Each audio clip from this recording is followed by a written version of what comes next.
Okey, seterusnya, kalau pajak guna apps Public Gold bolehkah? Ni, boleh juga nak pajak apps Public Gold ni. Tekan ni. Okey. Apps Public Gold. Nak pajak ni ada ni. Ar-Rahnu ni. Boleh? Boleh pajak sini.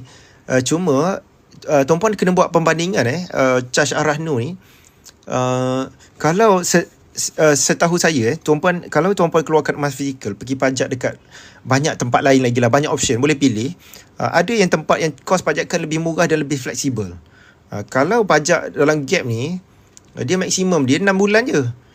Dia out 6 bulan dia tak boleh dah, tak boleh extend dah.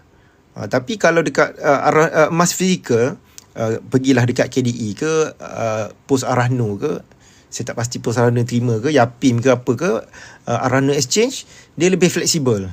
Lebih panjang lagi. Ada yang tempoh 6 tambah 6 bulan, macam-macam. Dan rate dia pun boleh compare. Ar-Rahnu Co-op Bank, saya pernah dekat Putrajaya ni ada Ar-Rahnu Co-op Bank. Dulu saya selalu dekat situ lah kalau saya nak pajak emas. Dan rate dia boleh compare. Dia boleh dapat harga, mungkin boleh dapat compare rate yang lebih murah. Jadi kalau nak pajak, saya suggest keluarkan emas fizikal. Lah.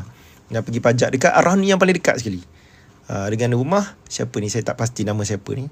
Okey, nak tanya, perlu ke kita withdraw dulu atau simpan je dulu emas dalam Gap? Sebab takut emas naik nanti. Tak apa Puan Ila, tak perlu kena keluarkan cepat-cepat, takut harga emas naik. Dia kalau harga emas naik, saya ada 222 gram, harga emas naik, gram ni kekal, dia tak ada sebab harga emas naik, gram ni makin berkurangan, tak ada.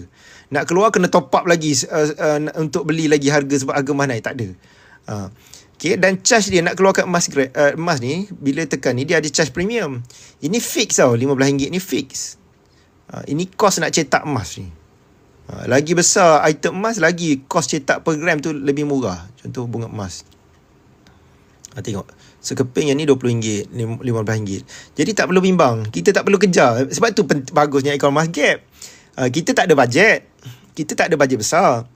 Tapi kita boleh menabung emas sikit-sikit. Harga emas nak naik pun tak apalah, sebab emas kita dah beli, kita dah lock dah emas tu. Itu emas kita memang ada pun dalam simpanan Public Gold. Jadi tak perlu bimbang, tak perlu kelang kabut untuk keluarkan emas sebab harga emas naik. Tak ada, dia tak ada kaitan tu. Sebab emas ni kita dah beli dah, Public Gold dah simpan untuk kita. Okay.